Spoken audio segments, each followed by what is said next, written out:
All right, everybody. Welcome back to the Purple Podcast. This is your host, Austin Eisert. Hope you're doing well out there today, whenever this episode is finding you. Joining me, as always, today, my co-hosts, Griffin and Mike Fletcher, but also in the booth today, a special guest.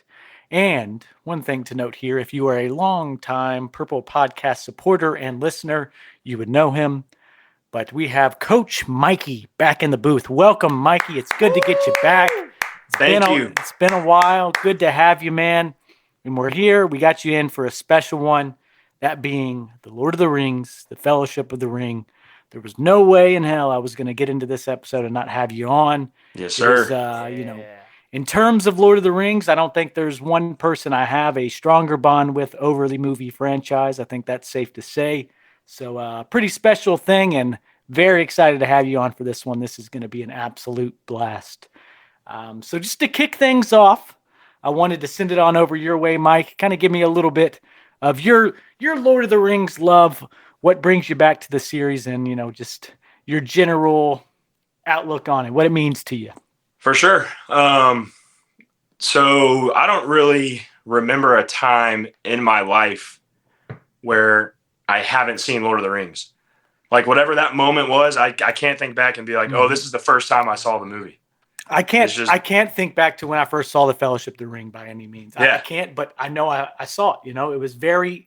It was imprinted on me very early. Like, I remember playing Lord of the Rings in kindergarten. Mm-hmm. So maybe shouldn't have seen it all the way back then, but I had seen it by that time. So Yep. Continue on. So yeah, just from an early age, just seeing it, and who knows what my reasoning was, but just absolutely loved it. And I have fond memories sitting on this recliner with my dad. It was a one-person recliner, but I would sit up there next to him and squeeze in there as a little kid. And I remember watching those movies, and just kind of became a thing, and just they're excellent films. So it stuck with me. And as I got older and actually kind of saw what I was watching and learned about how it was made and the people that were in the movie, and it just became its own lore, for me personally. It's bigger than a movie. Oh, of course. I mean, Tolkien himself, like, just all the things that's inspired the stories, along with that, the world that he built. I mean, the guy wrote languages for this. Like, the amount of depth is unparalleled, unrivaled. The lore, the history, everything about it. It's incredible what he's done. I mean, you have a tattoo of Lord of the Rings. I do. Yep. The inscription on the ring, where it's the language that only shows up. The language of Mordor only shows up when you put it in the fire. That first little piece that translates to one ring to rule them all. I've got that on my chest somewhere. So. Whoa! And man, what inspired you to do that? That's really cool. I had no idea. Well, so I was getting tattoos in college. They all have meaning to me. I'm going to say it was alcohol. Yeah, Clinkies, right? Yeah. Clinkies. Fair. But I needed to fill a little bit of space. So that was kind of I definitely wanted to get something Lord of the Rings related. That's how important this movie franchise is to me. And it was the perfect little piece for the spot I needed to fill up. So it just worked out perfectly. And you got plans for another, correct? Yeah, I do have plans for another. So that was going to go on my leg. It's going to be the Fellowship when they're marching through, when they first start, they're going through the mountains. It's got all 9 of them, or however many there are. That bookmark you got me, Griff. That kind of silhouette. Awesome. Yeah, exactly. Yeah. Perfect. That's too cool. And Mike, I'm just kind of wondering, when you were growing up, did you have a big movie watching family? Were you guys always watching flicks, or is this one that just particularly stuck? Not so much. This one definitely particularly stuck. My older brother, so I have a brother that's 10 years older than me. I have one that's 8 years older than me. When they were kids, they were much more like, they would do movie nights. They would go to Best Buy, rent the movie, get the candy on like Friday nights as a family. And so, as a baby, I was a part of those, but that tradition didn't live on, because we live in a different age of watching movies. So that kind of fizzled out, but, I wouldn't say we saw pretty standard in terms of film watching. But this family. was one of them. Nothing crazy. Yeah. But yeah, this was definitely sure. one we went back to always. Well, that Another just speaks to the impact of it, doesn't it? I mean, and I'll say for me personally, and I don't know how you feel, Dad, but Lord of the Rings, I mean, I always remember watching it, and of course it was just fantastic. I remember seeing them in theaters. Austin, I remember, you and I both loved Legolas with the long hair and everything. I thought it was so cool. He had the bow, but for sure. I was never as involved with Lord of the Rings growing up, but in researching on Tolkien now, like you mentioned, Austin, the guy writing his own languages even before the first Lord of the Rings book came out. I mean, it's just the lore behind everything is just fantastic. I mean, it's hard to deny. Well, the story is so tidy because this guy spent years and years creating the foundation of every family line. Like there's just an incredible amount of history, and it shows up in the films too. In a amazing job on Peter Jackson's side. This was a guy that understood the assignment and loved. He just loved the source material and brought it to the big screen in a way that. There had been renditions before. I didn't do a lot of research into those, but there was like a cartoon version. This is 150% the definitive edition in terms of like a theatrical or like a movie of it. Something like Dune, which I would actually put in, I'm not going to say it's not, but it's in line with it in terms of like this day and age's kind of trilogy. Those movies are really well done. And those were books that people said could not be made into movies, Dune. And there was a really bad one back in like the 80s that people hated and didn't stick. So I kind of liken it to that. But man, I have an incredible amount of love for the series. And going back, something about what I've done recently, these obviously have been re-released in theaters for the 25th anniversary of the Fellowship of the Ring. Came out in 2001, December 19th, and is actually the release date. And seeing those on seeing them on the big screen, just incredible, man. Took me back to being a kid because, like you said, I don't know when the first time I saw them. I have a very distinct recollection of seeing the second one in theaters, and I think you've called me out on this, Mike, saying like, no way you saw it in theaters back then. I think that the second one came out in 2002, so I would have been 4. You're not like you're not off base in terms of the assumption that I like a 4-year-old kid is going to the Two Towers. But I remember going with my dad and actually Brad, his cousin. I think Brad was there too for some reason, and having to pee incredibly bad because all these movies are, just super long. Yeah.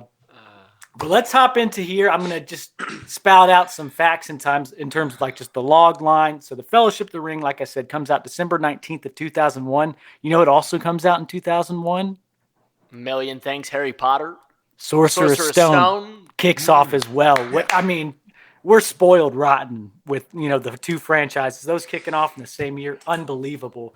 Actually, at the box office, Sorcerer's Stone's the only thing that performed better than this. I think they were both nearly billion-dollar movies. I'll find that at some point. But here we go. A meek hobbit from the Shire and 8 companions set out on a journey to destroy the powerful One Ring and save Middle-earth from the Dark Lord Sauron. So that's kind of our basis of everything we're going to experience through, this movie. This is just the beginning of the tale. And I think that's a really great part of it.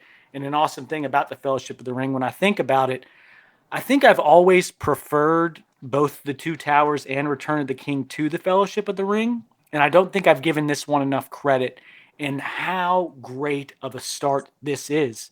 Because also you got to think, they make all these movies simultaneously. They're spending a ton of movies to make these. If that first one flops, they've got all this film, they've done all this work that might not ever get released kind of thing. If it's not worth it, if it doesn't make it back, it obviously does. $93 million budget ends up making $897 million at the box office. Jeez. Well done. I mean, they succeeded immensely there.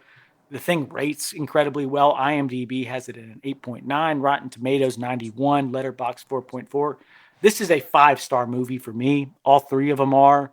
It's hard to get any better. It's just the amount of depth, another thing that just like, I think it's maybe not underappreciated, but how far it really takes it is the score by Howard Shore. The songs in this and throughout it, that has so much to do with the movie that's unspoken, man. Like he comes out and makes, this is probably my favorite movie score of any of them that, any movie that I've seen, there's, I can't think off the top of my head, but there's plenty of great examples. Star Wars, you got, Jaws is a great score. All those things are great scores, but this one is just unbelievable, man. It gets nominated for 13 Oscars, wins 4 of them. What a way to kick it off. What a start. So, man, this movie just freaking rocks. Let me do my little walkthrough of things that I like, and there's not going to be anything that I don't like about this movie. Hey, Dad, I don't know if you're going to get to talk on this one. I think Austin's got it covered for you. Well, he said, he's like, I'm just gonna stand on the side. I'm gonna let them do the talking. Hey, Griffin, I'm sitting here thinking, I sat through this movie, the extended version in the theater, for 3 friggin' hours with this cat, and he ain't gonna let me say shit. Hey, Austin, I'm good, man. Go ahead. Well, I'm gonna send it your all's way for your ratings after this, okay? Things I like. He's drinking from a big old mug, too. They come in pints? They come in pints? That's a good one. That was cold as the Misties. I got some Coors right here. Nice. Yeah, hell yeah. That was great. Nice. Incredible cinematography. It's shot in New Zealand. It's just a beautiful scenery throughout it. The action sequences are awesome. Practical effects, that's another huge thing that I think The Hobbit didn't succeed in as well. I think the orcs, just character design, fell off in that way. They got a little too CGI and cartoonish. It just took you out of the realism. There was a bad period of time where, we were transitioning into really good CGI. And when you do compare it to these movies with practical effects, they kind of don't hold up. I do agree, Austin. We've had this conversation with Jaws before, and that's why Jaws holds up so well, is that it was an animatronic shark, and it wasn't a CGI shark. CGI ages much quicker than a practical effect because it's really there. I already mentioned just having a vision, understanding the assignment. Peter Jackson, thank you. What about that cat talking and stumbling around into the entrance? They played it in the theaters. They had him they just put him on camera, no cuts, and they just had him babble for about 10 minutes. And at the end of every single one, Griffin, this dude was trashed. I mean, there's no way that guy was not drinking. He's just a bit of an artistic Austin, folk. You have to give the man credit. You could feel the passion. Oh, I mean, he had so much passion. This is his life work. It was his baby. You could tell. And man, oh man, he loved it. But he was shit. If it made about $900 million, it'd be my baby too. I can promise. Well, that's just one of the movies. He just wasn't articulate, and he was all over the place. And it was like. I think he probably had an agreement in the contract that was like, you can't cut anything that I'm saying. Yeah, I'm just going to go on camera. I'm going to go on camera and just kind of talk through it. And at the end of each one of them, he's like, I should probably shut up now. This isn't a short movie. This movie's only 3.5 hours he would long. Say, this isn't a short movie. Get to the movie. That was the best.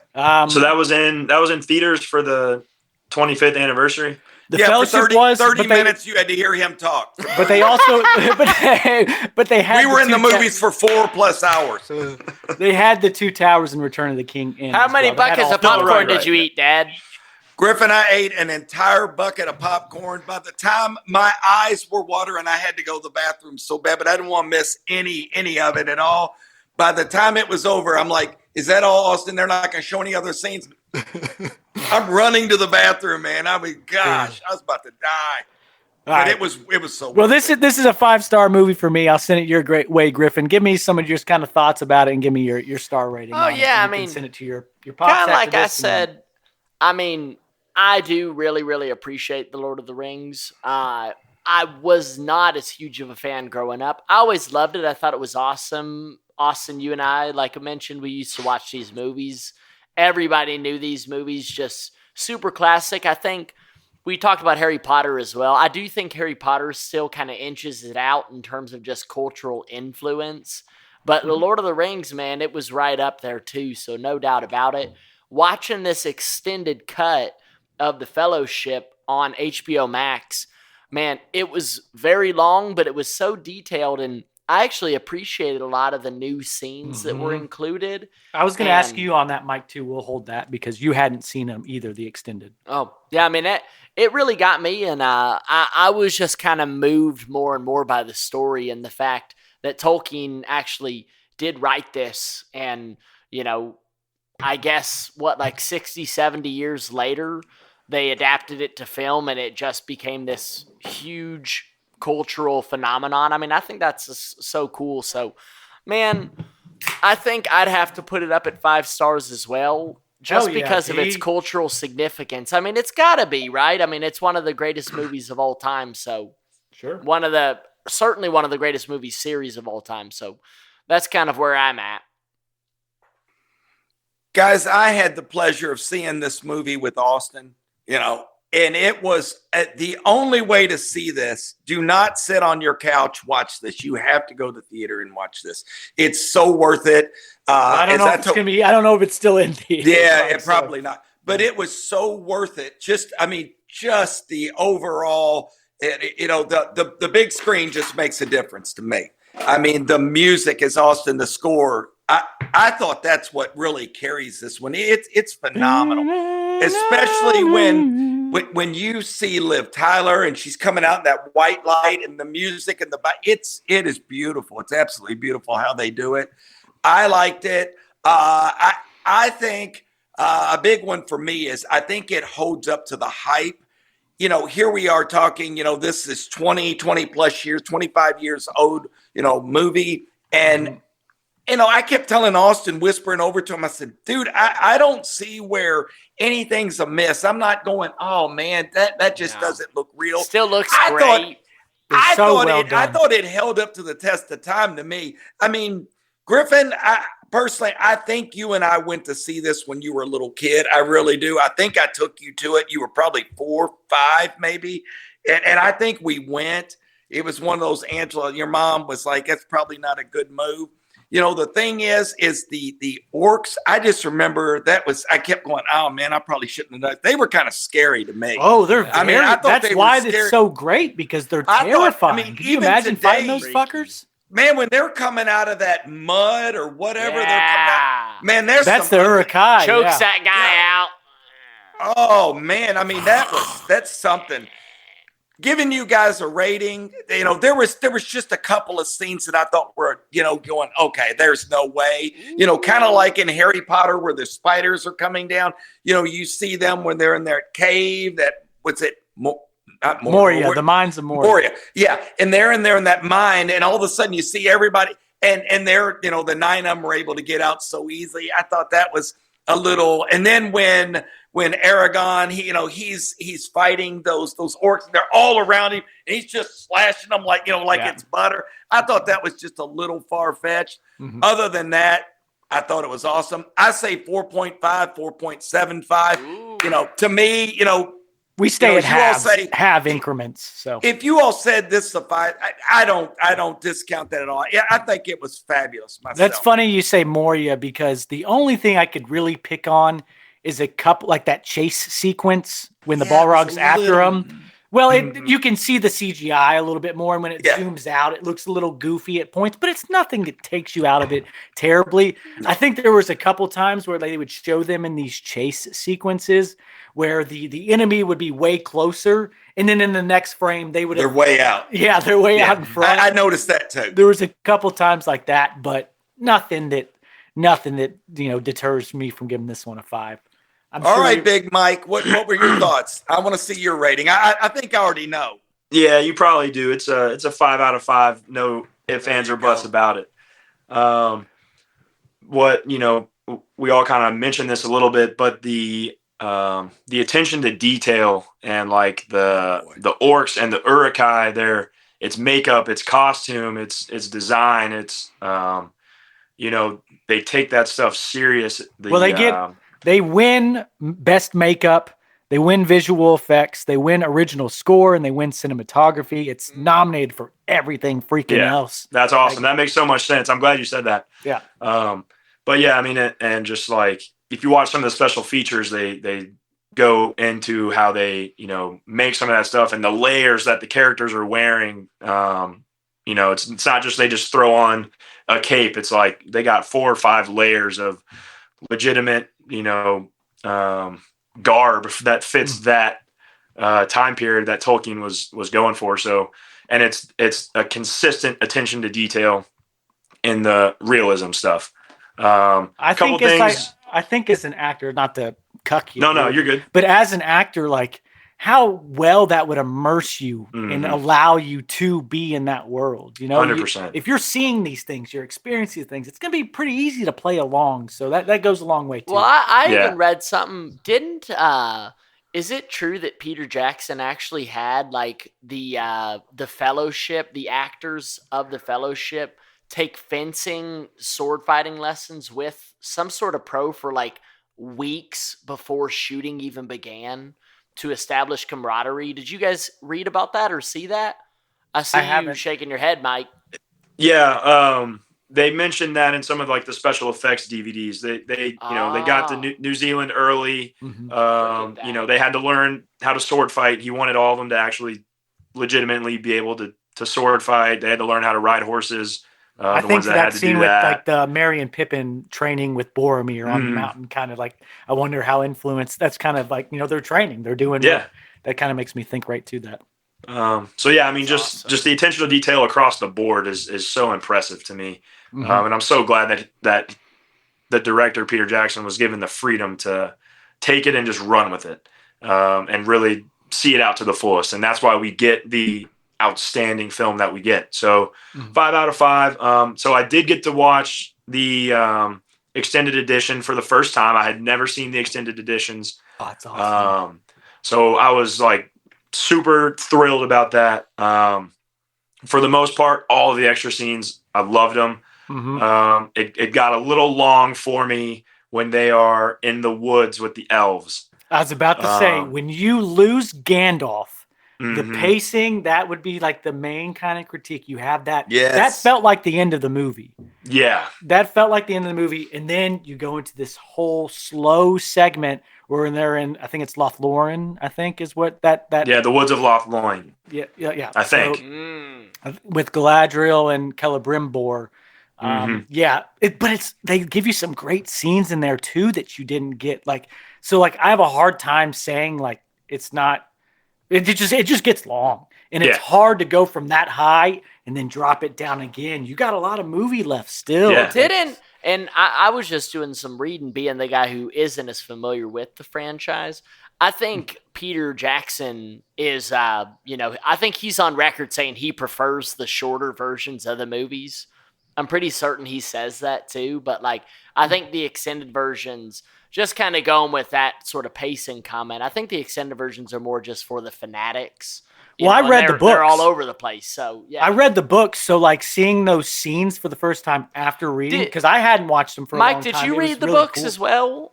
I got them for Christmas, and I'm gonna read them this year. I'm gonna read them, but no, I have not. Super rewarding. I must say, how do they compare, Austin, to the actual film? They're brilliant, man. All the themes and feelings you get for them, just the hope, the good versus evil. There's so much nuance in it that I don't know. It feels like a time and a craft of old that writers today just can't accomplish anymore for some reason, just because that's the way things were. I mean, this guy was influenced by his experiences in World War I. So there's just so much hardy human nature and themes and things throughout those books. Man, it is such a rewarding read. It's incredible. It's tough. I mean, I'm not going to lie to you. It took me a long time, and I took some pretty big gaps at times just because I'm not the best reader. It's tough. But Dad, it is kind of a question. Dad, do you remember seeing anything about The Lord of the Rings before the movies came out? What's funny, Griffin, is Austin mentioned, I think there was some type of cartoon or something, The Lord of the Rings or the Hobbit or something when we were kids, and it was stupid as hell. And it was I've one seen of those the pictures. It looks like a 70s cartoon. Really goofy silly. And I just because I was big into cartoons as a kid, and this one it was really silly. And when I think 1978. Yes, it was bad, Oz. And it was one of those things that when they came out, that's why I think they called it The Lord of the Rings, and not The Hobbit right off the bat, because kids. Well, like The Hobbit's me, a different book, Mike, or a different story. right? But my point is I think that was one of the big reasons is they wanted to keep that out, because kids growing up, it was silly, and that was just something you're going, oh, that's bad. That was really bad. So. Yeah. Well, all right, here. Let me say a couple things, and then we'll hop into our categories here. But I definitely have to mention this. I mentioned it on our last episode. I'm going to try to tie in our previous episode with the new episode. Guess what movie comes out in 2001 and then also has a Best Actor nominated? Griff, you want to give it to him? Oh God, I have no idea. I don't know what he's even asking me. I think he's saying the movie we just watched. Sean Penn, I Am Sam comes out. He's nominated for Best Actor. Went home empty-handed. Went home empty-handed. Never go full retard. No, never go full. But also animated features. I got to mention this. Shrek, Jimmy Neutron, Boy Genius, and Monsters, Inc. come out this year, too. And they also dominate at the box office. Harry Potter had $974 million. Lord of the Rings was $868. Then Monsters, Inc. was actually third. Then Shrek. Wow, what a year. What a year. Great stuff. All right, guys, let's move on into our categories here. Favorite scenes. I'm going to send it your way, Mike, so no one steals yours. I want you to get first crack. Yeah. Sure. Give us about 3 of them. Don't go much more. Unless you want to do more. Go for it. No, I limited it to 3. That's good. All right. Keep it simple. All right, my 3 top scenes. I'm gonna put them in the order. I'm gonna put them in chronological order. So not necessarily my 1 to 3, but that's the top 3. They're all up Well, there, just tell us which one's your favorite at the end. All right. So in chronological order, what I call the race to save Frodo. So after Frodo's been stabbed, and they're getting a medicine, and Strider at the time is trying to figure out what he can do to save him. And then Arwen shows up, scoops him up, and she leads him, Arwen versus the 9 ring wraiths. Awesome. Just like a car chase for horses, Yeah. It's awesome.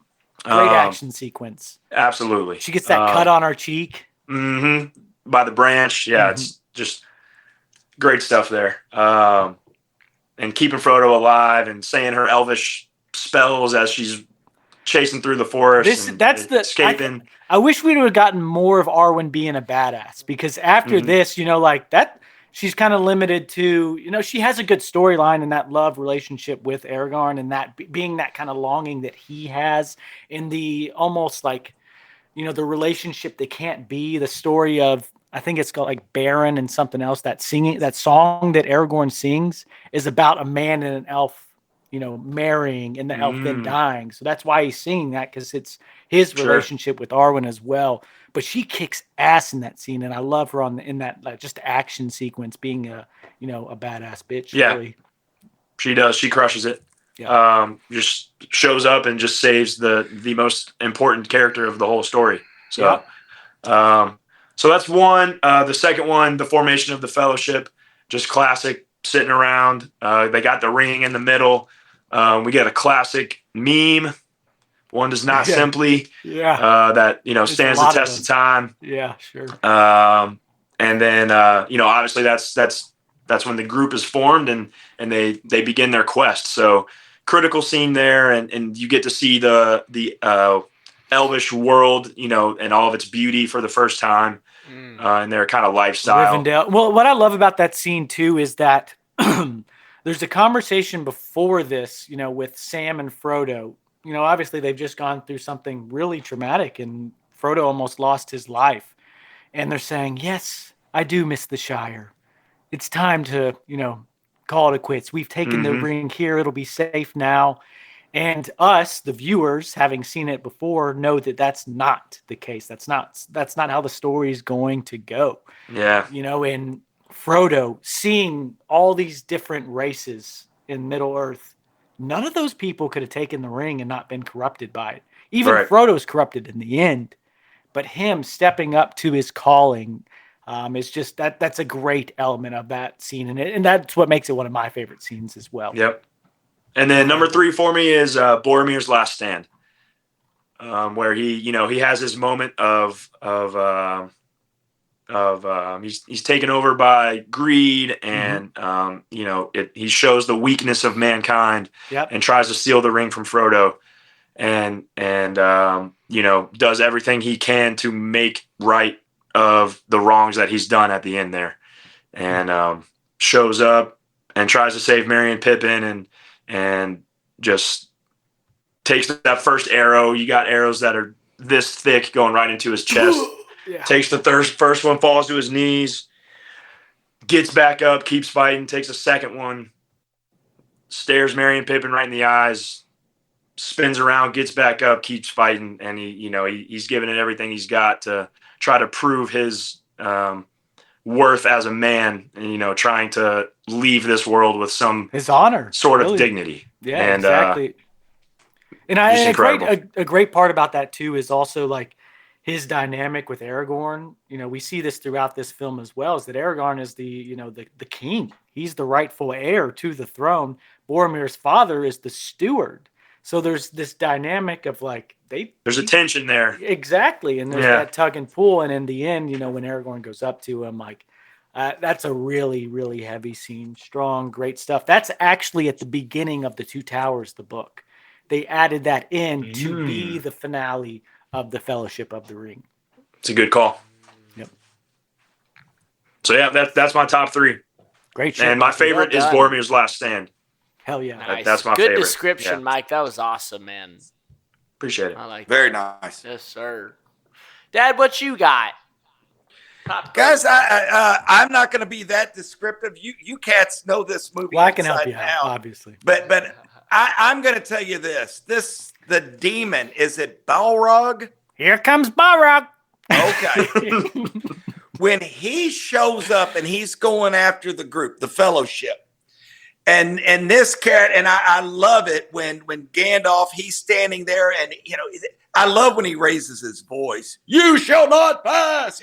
I think that's classic. Another just classic meme thing. There's something about that. I'm going to talk about that throughout when we get to other categories. But I just love when he raises his voice. It's kind of one of those things, you're watching the movie and you're like, okay, I'm two hours into this damn thing, and you shall not pass. And you're like, oh, whoa. Well, he's pretty unassuming, He's Gandalf the Grey. He's not elegant yet. When he turns into Gandalf the White, maybe you expect it a little bit more. He's a pretty unassuming old. He loves his weed, of course. He likes his Toby weed. Yeah. His old Toby. Yeah, it's old Toby. That's what it was. Yeah. And he even tells the guys, he said, swords are of little use here. He tells that is a great part. And then he says, he goes, I'm a servant of this foe is too great for any of you. Run. And it was just so cool. And I'll never forget this because I saw this, I saw it when it came out. And I remember going, man, this dude, I loved him. I thought he's my guy, When we talk about who's your favorite character, who mine's going to be. I thought he was the movie. And when he gets this demon and he basically knocks him off his block and he's going down and you're like, oh, this is awesome. Way to go, man. Gandalf's a badass. And then all of a sudden you see this whip and and he grabs him and pulls him down. And you're just in disbelief. I mean, I don't think there's a better scene. That by far was my favorite scene, guys. I thought that kind of took the wind out of the sails of the movie. It's one of those. God, it did. It took the wind out of the sails. It is the most emotional part of the movie when Gandalf dies. When they're kind of crying at the end and that song plays. I'm terrible for not having it, but it got nominated, that song, so it got nominated for original score, but they also got nominated for music original song, and May It Be. Yeah, and that starts playing, like it's really heavy, and you see Frodo's tears. For pity's sake, let them have a moment. These orcs, or these hills, will be covered by orcs by nightfall. They, back to the quest, man. Yeah. Rough stuff. No, that's time. great. I had an awesome. This is another thing that pains me deeply, incredibly deeply. I had so many awesome Lord of the Rings toys, awesome ones, and I remember I just destroyed them playing with them, man. You had the Balrog. I had the Balrog. I had the bridge. It was broken in the middle. It was awesome, man. I had so many awesome Lord of the Rings toys and just played with them to hell and broke the shit out of all of them. Just a real shame, but I guess it's just it's good use of toys. I mean, you used them. Sure, man. Got their money's worth. That's what I mean. I just love the hell out of Lord of the Rings. Austin, they wouldn't be worth anything now. Don't worry about it. You're it's like my brother and I tearing up all of the figurines for Star Wars. They wouldn't be worth anything. R2D2 and C3PO and Darth Vader, no big deal. Yeah, completely understand. Guys, my second favorite scene, and help me with this one, is it Isildur? Isildur. Isildur. This dude, he takes up his father's sword, whack, gets a lucky swing in, cuts his arm off. You see her hand off. You see the ring. He takes the ring, and it's like, oh my gosh, and it's just, it's a great theme here that, hey, when you have that much power, you can't handle it, and you're better off without that much power. And we just see, the heart of men are easily corrupted is what we hear, and you just see it. It's too much for him. The ring betrays him. The ring wants him, wants to be found. It wants to go back to its master's cool. Well, talk about the ring as just like an all-time movie MacGuffin. Like, what a great, just centralized object to build an entire kind of movie around. This thing. Boromir even says it. It's like crazy. So much worry and pain from something so small. It's incredible. Yeah.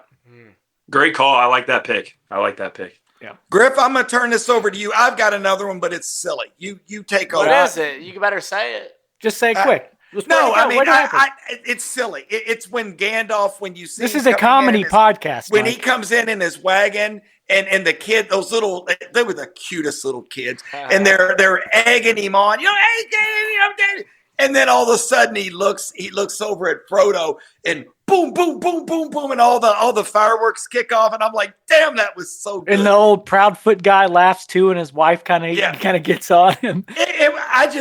For some reason, I really love that, because just it's the actor, it's that Ian McKellen.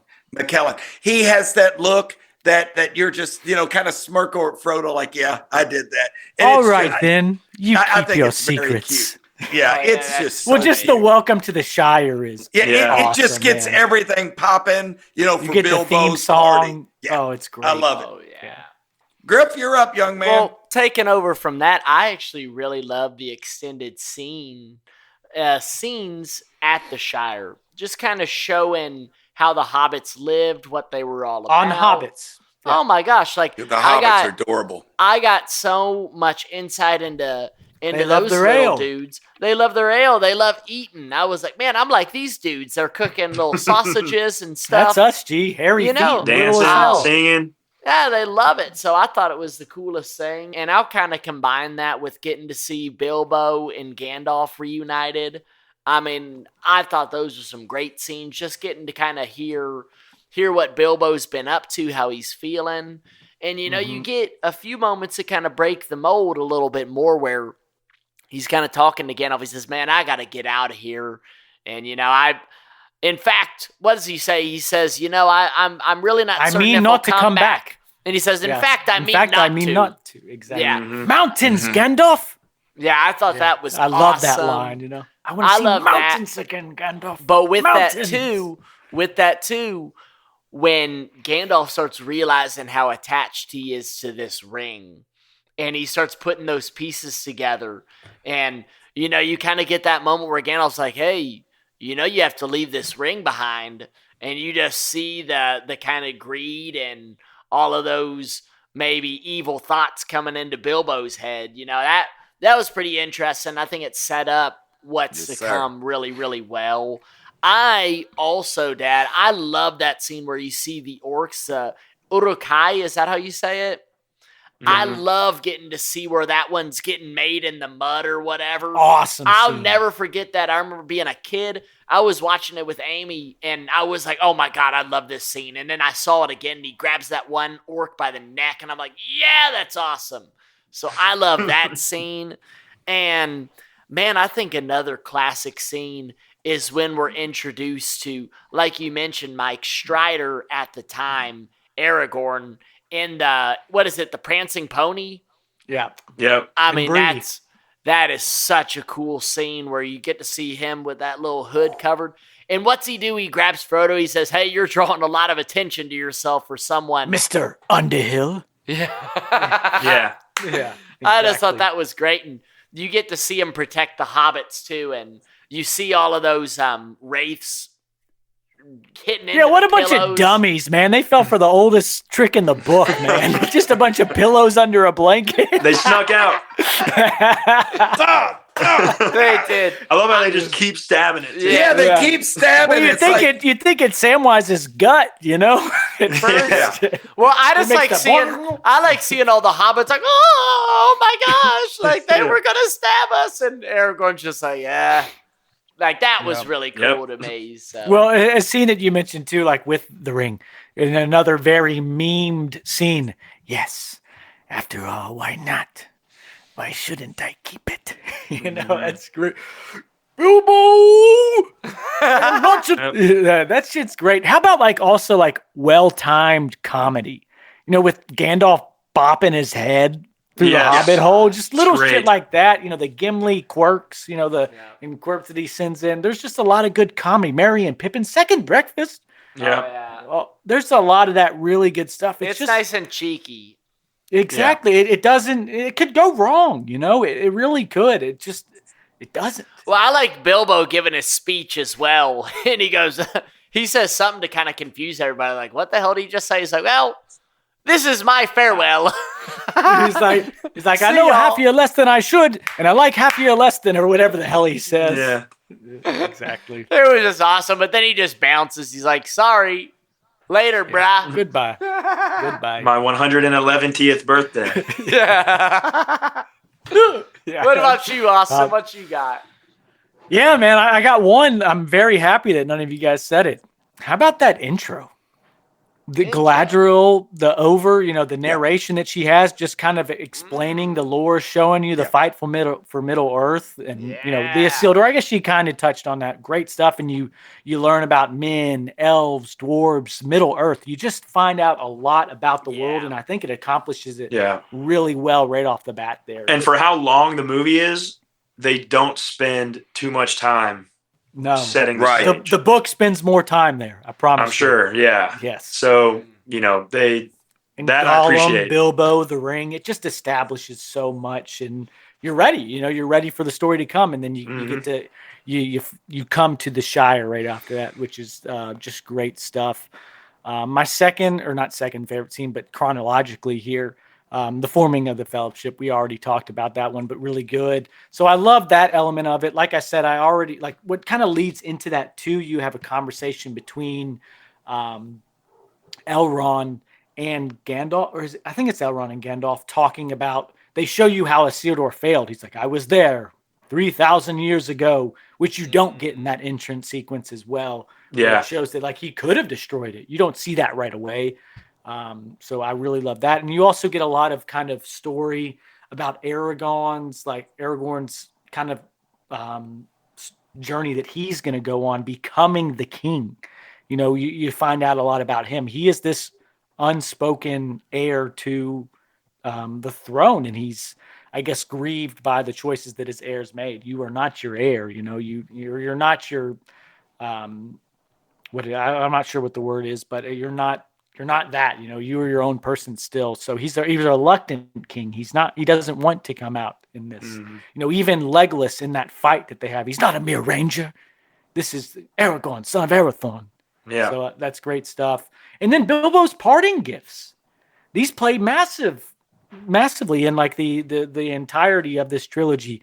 The mithril that saves Frodo's life. He's maybe a little bit of a liability in this. He's already been stabbed once and he gets stabbed again. Lucky he had that mithril because that skewer or that spear would have skewered a wild boar, says Aragorn. Yep. And then also Bilbo is like, I'm sorry for everything, because there's this whole fight that like he's been given this ring. It's come to him, and that's why he's like the best person for it. But also like, what a terrible burden. So there's just so much weight in that scene. What's Bilbo's sword? What's it called, Sting. Austin? Sting. You had Which I that also damn had. thing as a kid too. Yeah, I did. I remember that. Remember that thing. Awesome. It made noises. That ran out after. Oh my a while, God, I but- remember that. It did some kind of whistling noise or something. Yeah. It was so. And it would turn irritating. blue. It had that too, man. It was awesome. Toys used to just be better than what they are today too. But my third one here is that Balrog scene. Fight, you fool! Just that whole stuff. Crazy sad when that song comes in. Awesome stuff. We haven't talked a lot about Frodo's journey to Rivendell, because this movie spends a lot of time there, meeting Strider, then traveling through the wilderness, which I think is really good stuff. There's some great lines in there that I have to mention. I love the Sam, I haven't been dropping no eaves, sir. That's great stuff when they start off. Get off the road, Buckleberry Ferry. So this is just it comes in pints. So that just kind of gets us through that whole little part. But there's also an extra scene that I really like, the line that Frodo has, because they have to trust Strider that he's leading them in the correct way. And he's like, I don't know. I feel like someone in evil would look fairer, but feel fouler. I love that line in the extended edition that you don't really get. But yeah, guys, other than that, I think we've touched on everything very well. Another good extended edition scene, I think, is Gimli's crush on Galadriel. I love that. That was great in the so books, cute. and it didn't have it, so I love that. I asked for a lock of her hair. She gave me 3. God, I love that. All right, guys, we're gonna hop into our character categories, and we'll try to make these decently snappy here. Mike, what we're gonna have you do, Coach Mikey, we're gonna have you just give us your favorite, your 6-man, and your sad sack. Give us a little blurb with your choices, but give them all 3 at the same time here. All right.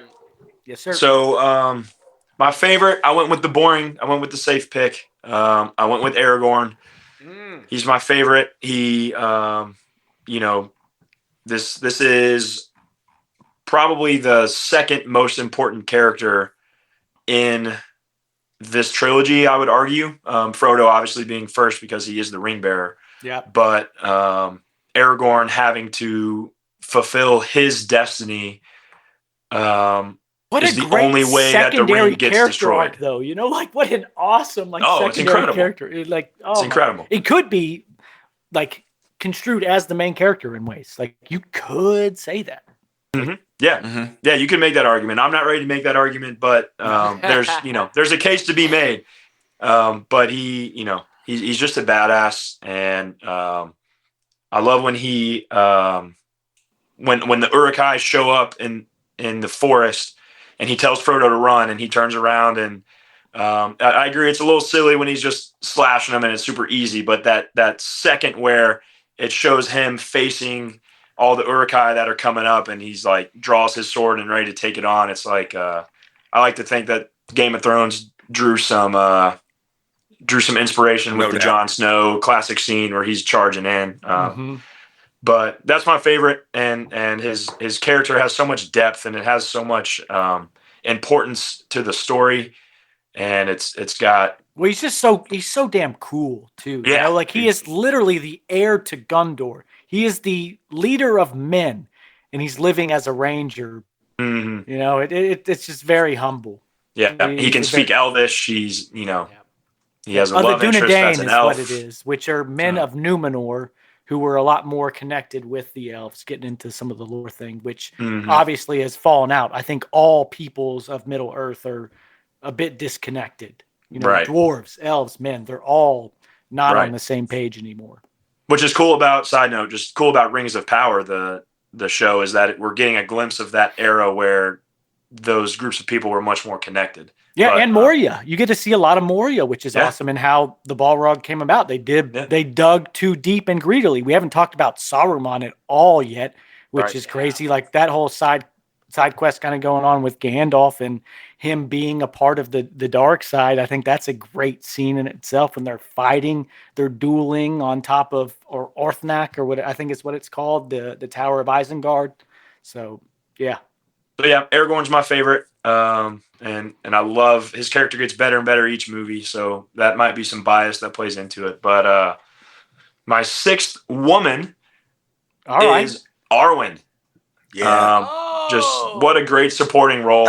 Austin, Mike's Minx. Mike's Minx. Hey, there we go. Liv Tyler. Give me a coat. Yeah. There we go. But yeah, and I mentioned her scene is one of my favorites where she saves Frodo, and she has a role to play in this thing. It's not huge. She's and coming the off forbidden bench, love element. but, that's the big thing, you know. And she's gonna give away her life for love. I think that's an awesome thing. Well, her eternal life, I guess it would be. So that's that. And to kind of piggyback off that, I have two sad sacks.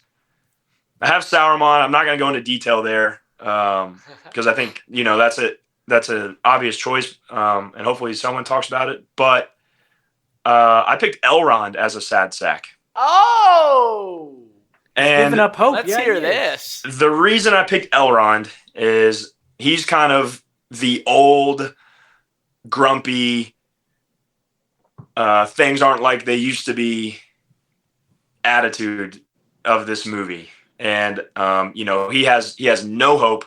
The entire elvish race is leaving Middle Earth to go back. And he's kind of spearheading that. And, fucking tail. He wants his daughter to come with him.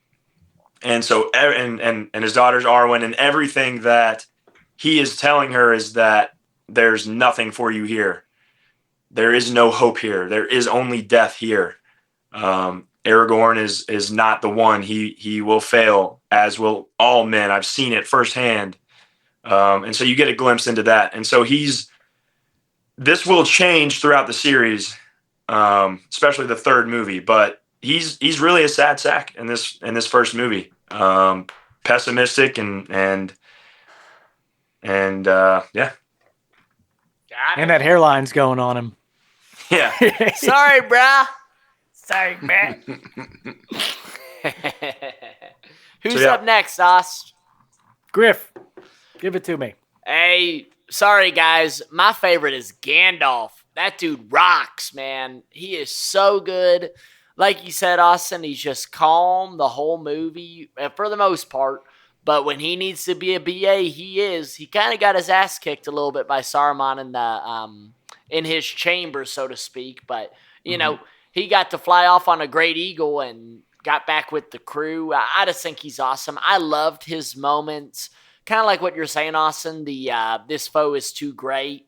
I also loved when Frodo comes up to him in the mines and goes, I think something's following us. And he goes, yeah, it's Gollum. He's been following us for 3 days. I just thought that was so Griff, cool. Thank you for reminding me. That's also an amazing scene because Frodo in that moment says something along the lines of, it's a pity that Bilbo didn't kill him when he had the chance. And he's like, I would not deal out death. Who are you to decide? He gives something along those lines. And he says, I have a feeling that, Gollum has a play, or Smeagol has a role to play in the end of this all. And he does when you look to the next films, because he leads them to Mordor, but also at the end of the day, when they are literally in Mount Doom about to destroy it, Frodo turns away. He could not have destroyed it without Gollum being there. Well, I mean, shit, I'm sure you've seen it at this point, but that is a massive moment. And the fact that it even gets destroyed is because of Gollum, because he's there to fight Frodo for the ring. Otherwise, it lives on.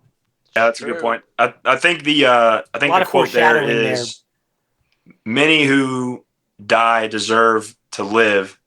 Many who live deserve to die. But, who are you to give out that judgment? Exactly. So I love that scene too. Good bit, Mike. Yeah, that was awesome. So Gandalf's my guy. 6 man, I'm going with Samwise Gamgee, if that's okay.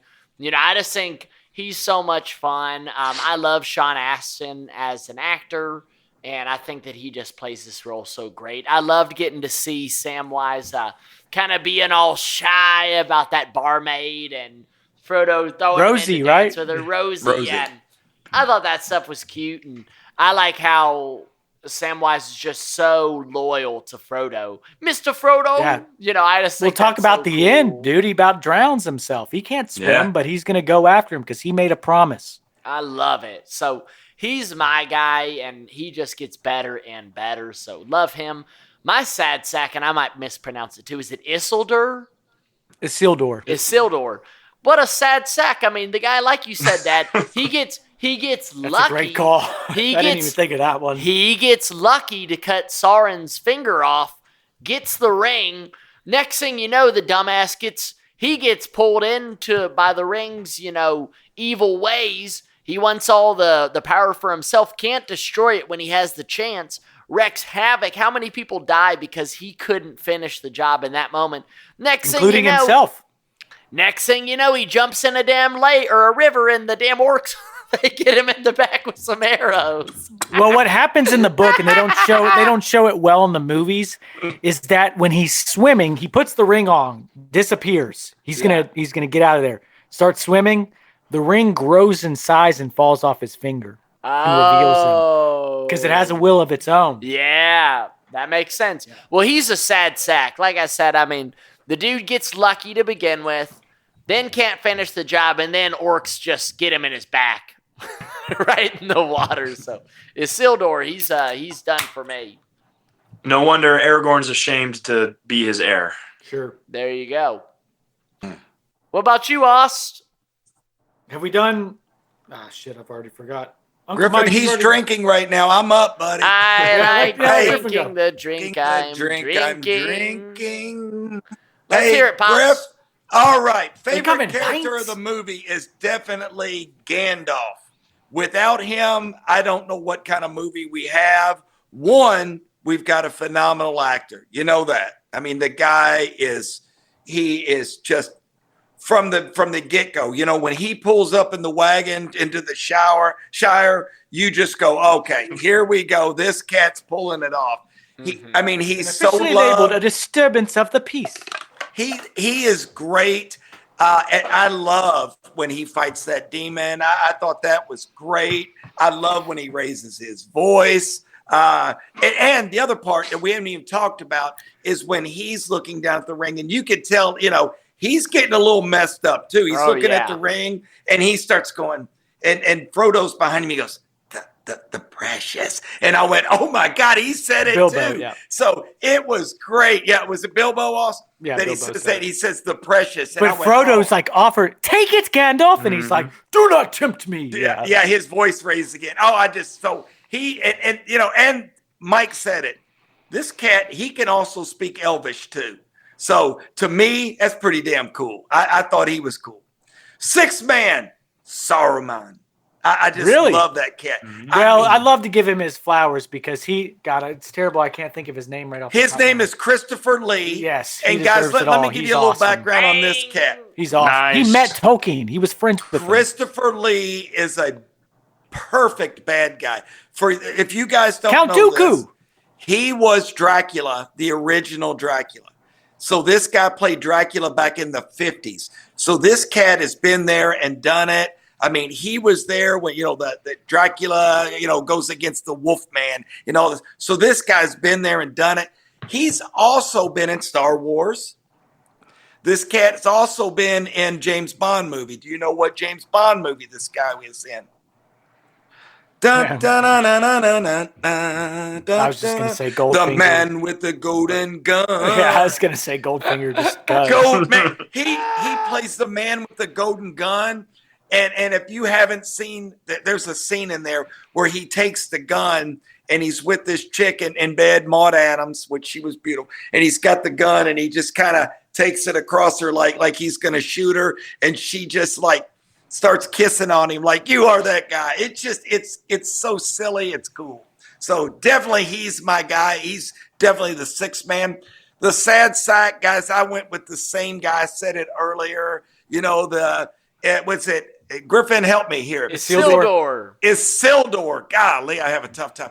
You know, gosh, there's nobody. I mean, I don't think you can come up with a sadder sack that's than probably him. I got a good one, but that's a great pick. I mean, he cuts up the hand. He does everything. I mean, he gets lucky. He went from a hero to a zero. And it's like, I was so happy for the guy. Bang. It was like, oh, he made it happen. You can see him sitting there and everybody's like, way to go, dude. You're the man. And then all of a sudden he loses his shit. And next thing you know, he's in the water. Yeah, I mean, he had about 15 minutes of fame, didn't he? You know? It was sad. Oh, thank God. Sorry, I didn't have another one, but Griffin, he beat me to the No, punch. that's great. That's great. We can duplicate. We can definitely do that. We're in an hour here, so we got to get kind of moving. Move it. But my favorite character, I'm going to give it to Frodo, man. This movie and just the whole trilogy, the fact that Elijah Wood, I think about this too in terms of just all the characters. There were definitely big names in the cast, but not everyone. And Elijah Wood and just, you know, that's not like, it wasn't a big name. Can you think of anything he had done massively before this? Couldn't tell you. But Frodo's mine. He had the emotional core of Frodo. And hey, there Mike's he is. got it. Whoa, is that a real signature? It is. Hell You're yeah, kidding. Elijah Wood, baby. Frodo Wow. Baggins. That's awesome. Frodo's awesome. He is he's probably out like to Andrew he's probably a top 5 crier on film there is, man. He looks so damn sad. Those big blue eyes. He's just the perfect. I mean, he's great. I love Elijah Wood in this. I love Frodo. He's kind, he's caring. You love the guy and this burden that he is burdened with. Love him. Awesome. Yeah. And to piggyback on that, I think he was 21. I think I remember hearing that like he celebrated his 21st birthday on set. That's insane, man. So it's got early in his career. It's insane. That's well done. I mean, it's tough because it's hard to ever live up to it again. Oh, yeah, no doubt. And I've seen him in good stuff. I like him. I loved him in Wilfred. I loved that TV show. I really did. But six man, and it's hard because like, who is the sixth man? Who's the starting 5? You know, you got Frodo, Gandalf, Aragorn, and then you can kind of mix them around. Sam might be in the starting 5, but I think Sam is my sixth man because Sam is just such a great companion to Frodo throughout it. He is the companion, and you can easily argue that he's actually the real hero of this all by the end of it. Sam has an incredibly important role to play. Bilbo's a great sixth man too. I think Merry and Pippin as like characters together almost is a great sixth man just because of, you know, who they are and the role that they play. My sad sack though is that motherfucker Flat Stanley, the Bree gatekeeper. He gets flattened, man. Poor cat. Oh my God. You know, he's just doing his job. Even the hobbits give him some grief. They're like, our business is our own. He's like, it's my job to ask questions. Next thing you know, pancake. Get some syrup. Flat Stanley. So God, I thought the same thing when they just ran right. What are they called? The Nazgul. The Nazgul, that's it. The ring wraiths, yes. Yeah, the Nazgul. They got his ass. Themes and things. I don't know if we need to send this around the whole fucking loop. Let's just take it off. You got it. Well, I'll spout some score in all caps. Howard Shore, unbelievable, does so much for the whole thing. I think just Middle Earth fantasy. What an awesome, awesome world. Lore, history, Tolkien, did it all, man. All-time movie MacGuffin. Already mentioned that with the Ring of Power. Awesome shit. This is the start of the long journey. There's so much more to come, man. That's the thing too, and it's already been such a battle throughout this. We've lost some lives over, we lost Gandalf, or we thought we did. Good versus evil. That's the big thing about Lord of the Rings, that it's so black and white. There's not a lot of more ambiguity for the most part. You get Smeagol, who's like a corrupted individual at some point, but for the most part, it's good versus evil. And it's also kind of very timely if you think in America's sense, because this movie comes out in 2001. 9/11 happened. So I don't know how much this comes out in December after that. It kind of, I don't want to say it feeds on that, but it gives an extra layer to it. You got to imagine, as someone who would have been viewing it back then in that context, it's a really interesting thing to consider. But also just the underdog story, man. A hero in the most unlikely of places. It's the Hobbit, the Fool's Hope. Even the smallest person can change the course of the future, is what Galadriel says to Frodo in that scene that they have, which is a really strong one too. With her where she passes her test with the ring as well. So those are some great themes and things. I think just practical effects, cinematic, epic, pubs. Hobbits, they love their pubs, drinking some beer, answering. I had that one down. Yeah. Great. Mike, let's give you yours, and then we'll move on to our outro question. Sorry to skip the other co-host, but I think we got to get moving. I only wrote 3. I wrote Temptation. I wrote Hobbits in there drinking. I wrote Fellowship. Fellowship. Well done. It's right there. And what's the quote, Mike? Can you give us the quote? I gotta. Yeah. Okay. Go. Well, let Mike take the quote. The one on your chest. Oh, one ring to rule them all. Yeah. Another one is old Toby. Your love of the halfling's leaf has corrupted your mind or slowed your mind. So I think, how about some old Toby, and further down the line, some long bottom leaf. Is this movie, here we go, guys, is The Lord of the Rings, The Fellowship of the Ring, better with Nicolas Cage? And what role? Mike, or Coach Mikey, we're going to send it your way first. I want to see what you got to say. Let's do it. Guys, this movie is so perfectly casted. Top to bottom. The team that put together this cast and how they meshed and how they gelled and how each person embodies their character is phenomenal. So if you say that any of these main characters are better with Nicolas Cage, I'm going to disagree with you. But whoa, we got a fight. I was saying, hey, Mike, you better settle down. If the innkeeper at the Prancing Pony was played by Nicolas Cage, that's a great pick. This movie gets elevated to another level. Fuck yes. Yes. Talk about answering the call. The innkeeper at the Prancing Pony. That's awesome. I'm stoked. That's He's got awesome. about 2 lines. He comes in. He can't see the hobbits that are trying to check in. Looks over the table.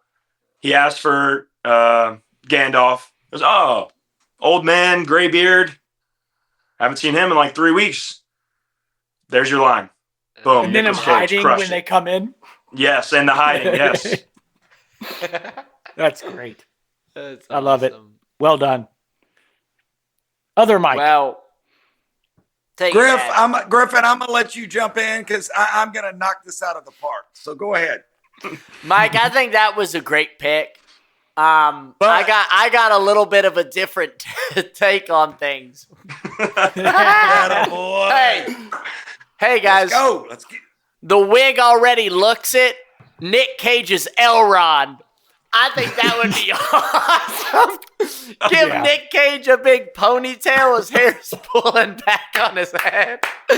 Elrond is not that big of a deal to begin with, in my opinion. I mean, I know he's been around forever. You know, you could see Nick Cage at the battle with Isildur and all of that. And, I think that'd be fun. But, like you said, Mike, he does have a little bit of a sad sack way about him. And I think Nick Cage could put a little extra drama and flair into that. And, just having to suspend belief to believe that Nick Cage could have a daughter as beautiful as is it Arwen?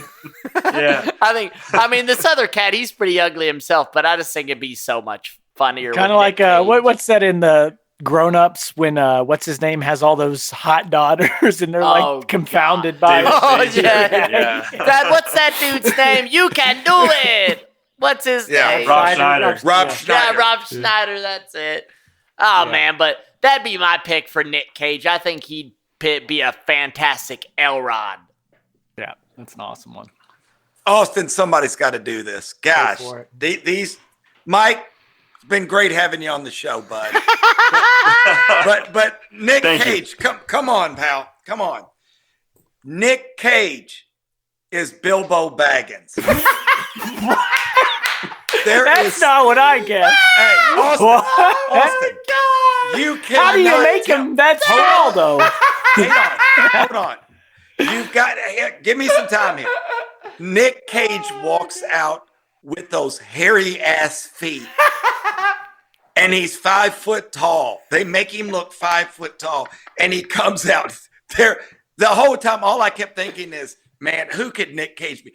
Nick Cage he's got to be one of these cats. So he's got to be one of the Baggins. He's either Frodo or he's Bilbo. And he's Bilbo. I mean, it would be crazy. I would love to see him. You know, when he gets mad and he's looking Frodo's like a 50-year-old man. When he reaches out for it, I'd like to see my ring again. Yes! No better. That's great. I mean, to me, Nick Cage, they're missing the point. If they had Nick Cage, as we say often, Mike, we would have to add on to that character. Bilbo would have had to gone with them. He'd have been like, no, I'm not going up to the mountains and chilling. I'm going with you all because I got Nick Cage as this character, and I'm going to get my money's worth out of this cat because he is going to go full Nick Cage in this row. Yeah. Oh, Austin, who do you have?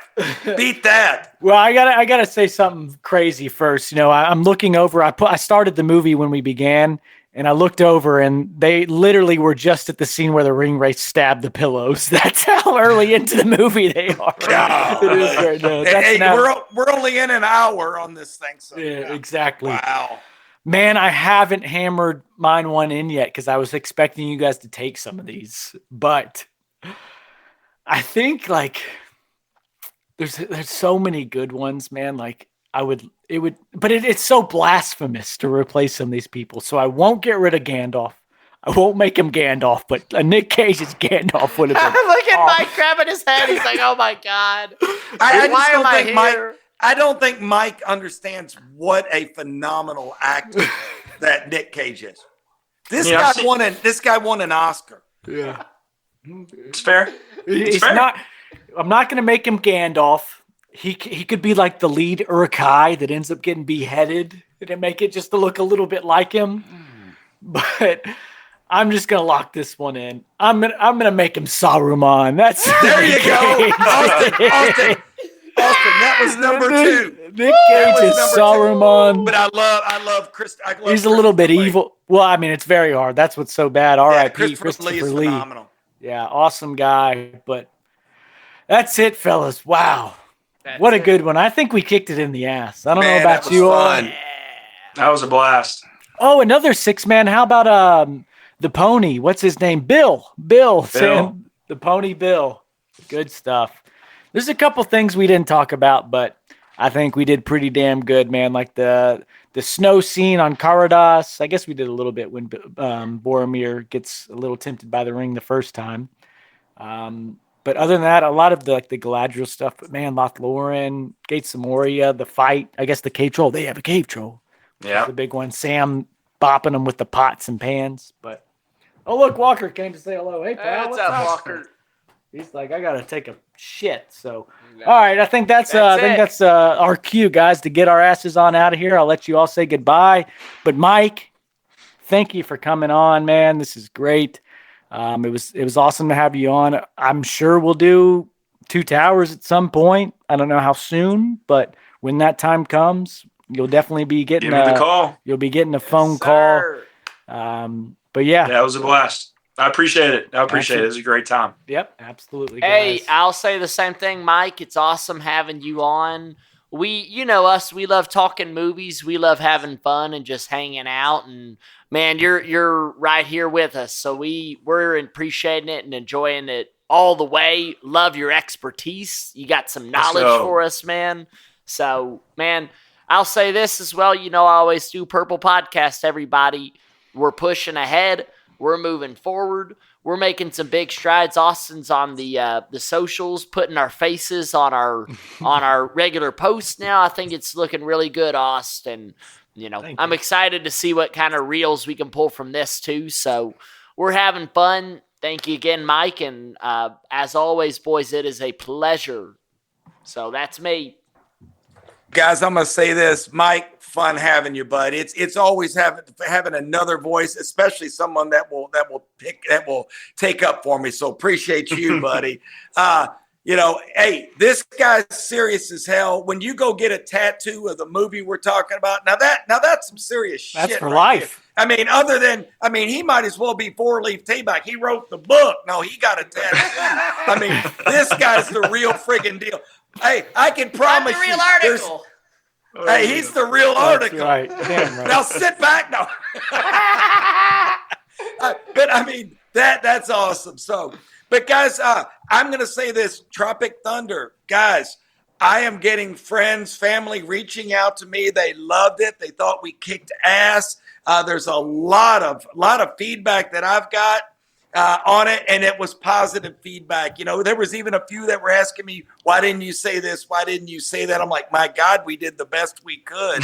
But Austin, your reels are just dynamite. We love them. Keep them coming. You know, Dana's making some changes as well. So, guys, keep up the hard work. It's definitely showing, guys. And again, Mike, thanks, buddy. Appreciate you. Yep. Well, guys, I've had a few beers during this episode, so much like as I mentioned in how I started this, having to pee at Two Towers. The tank is full, so we're going to get on out of here, but the last thing I will say is, you know, how this movie ends as well. Let's hunt some orc, you know, on to the Two Towers. What a great ending. We're not going to let Merry and Pippin fall to those hands. We will, or not let them, you know, fall or succumb to the torture that is to come to them. So let's hunt some orc. Let's keep it rolling. Much like the Purple Podcast, we're going to keep this thing rolling. If you've listened all the way through, we appreciate it always. Thank you very much. Keep on doing so. Keep on sharing the good news, good word, whatever it may be. Love you guys. Thank you very much. We'll be talking to you soon. And bye-bye. And Face Off is next. There it is, boys.